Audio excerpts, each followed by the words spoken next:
Do you feel overwhelmed and anxious? COVID has certainly increased our fears for the present and the future, but there are ways we can manage becoming irritable, wound up, and snapping at people when we halt the constant worrying, regulate difficult concentration, and get a handle on avoiding things and people we clash with. Hey everyone, I'm Ava and welcome to my channel. Whether you're new or a current subscriber, I am so glad you decided to join me today. Dealing with stress and anxiety will prevent health concerns such as headaches, exhaustion, sleep problems, appetite issues, or addictions. There is a fine line between pressure and stress. Pressure can have positive benefits if correctly supervised.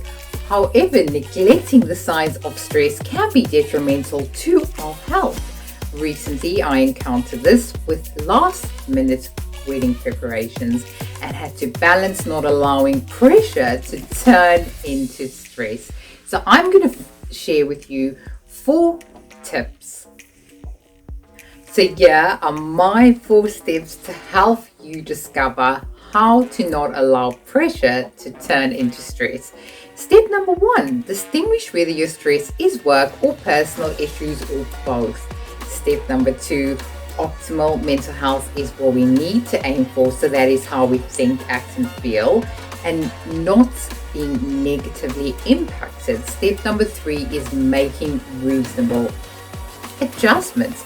Providing a quiet time for when you do get overwhelmed, where you can relax, refocus, pray, explore different work options. You have to learn when to push yourself and when to stop, because no one else will do that for you. Step number 4, when you challenge yourself by setting goals, for example, to avoid unhealthy eating habits or to become emotionally resilient in time by gaining knowledge and practice, you will grow and evolve. Change isn't always easy, but if you distract yourself in that moment, you will learn what helps you to alleviate stress. Sleep is a big factor, as rest helps your brain and body. Other ways include exercises and stretching plus prayer. Find stress management techniques and add these into your schedule, and don't forget to schedule time for self-care and relaxation, including doing fun things.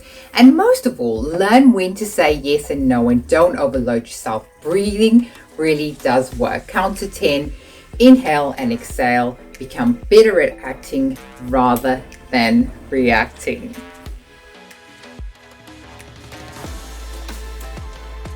By the way, it's down to you to create a plan, then pursue your passions and be mindful of this very moment rather than rushing into tomorrow and all its responsibilities.